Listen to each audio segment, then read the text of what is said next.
kita akan melihat dulu apakah ada hal-hal yang memberatkan dalam situasi COVID dia melakukan perbuatan itu, dan tentunya ancaman hukumannya akan lebih berat. Bahkan dalam kondisi yang demikian bisa-bisa hukuman mati.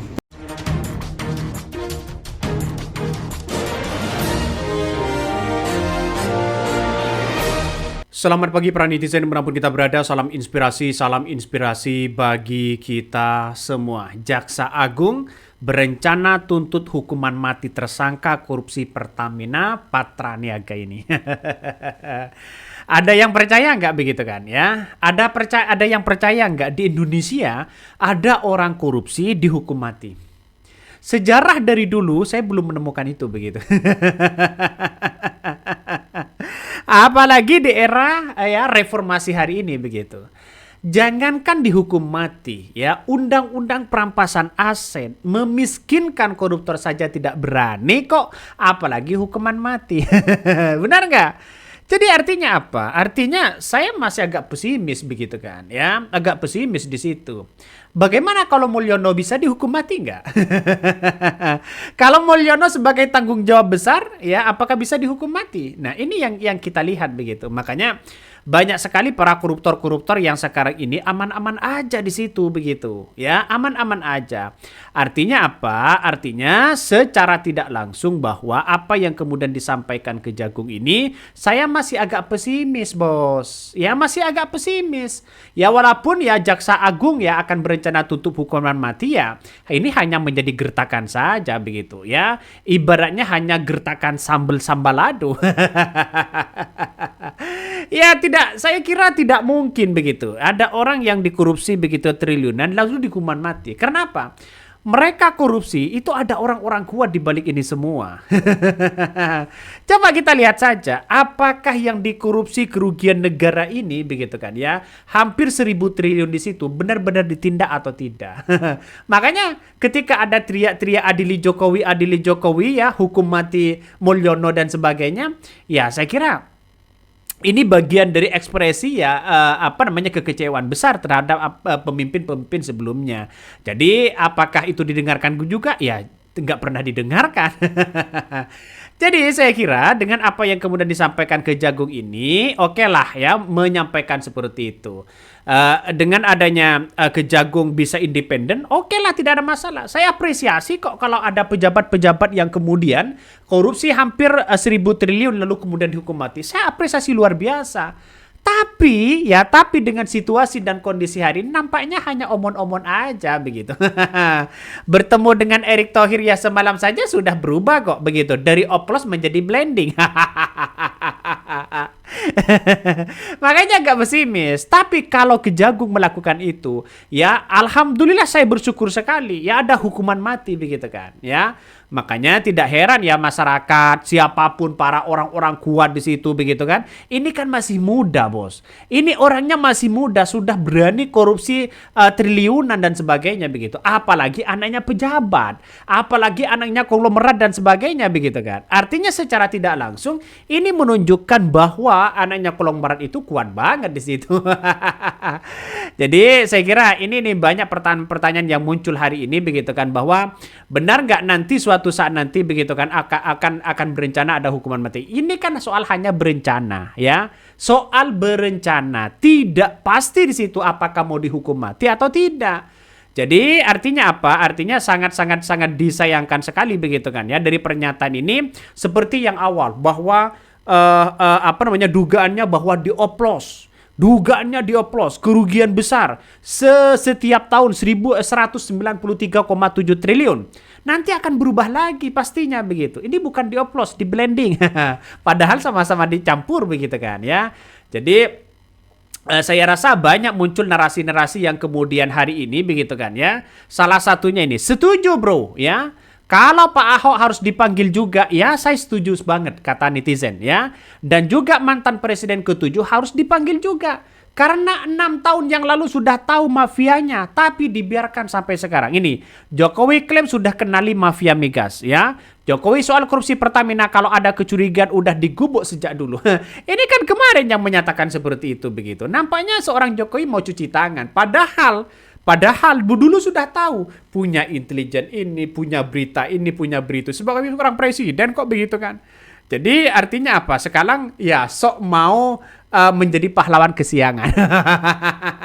Bagaimana Bang kok menjadi sok pahlawan kesiangan? Ya karena kita tahu begitu sejak dulu 2018 sampai 2023 kemarin sudah korupsi. Jadi artinya apa? Artinya ya sudah tahu pastinya begitu kan.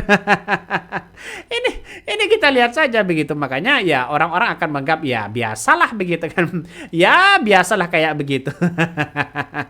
Soalnya di Indonesia itu saat ini orang-orangnya terlalu kuat ya. Banyak orang-orang yang kuat. Ini Erick Thohir ungkap rapat bareng Jaksa Agung ya jam 11 malam. Dan Kejagung bantah Erick Thohir dan Boy ya dan Boy ya. Thohir terlibat kasus Pertamina. Ini dibantah oleh Kejagung langsung begitu.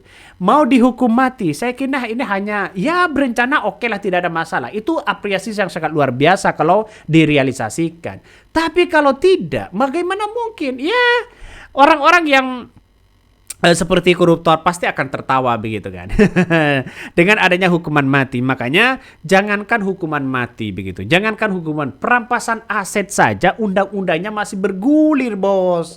Masih bergulir. Jangan-jangan kalau ada hukuman mati misalnya begitu kan. Terus kemudian perampasan aset, ya orang-orang itu akan lebih berhati-hati betul. Tapi ya nampaknya kenapa tidak berani? Ya karena lihat saja, jangan-jangan ya pejabat-pejabat banyak yang kemudian menjadi tersandra. Kan ngeri pada akhirnya. Jadi apa yang kemudian terjadi hari ini, saya kira Kejagung okelah tidak ada masalah untuk ada penerapan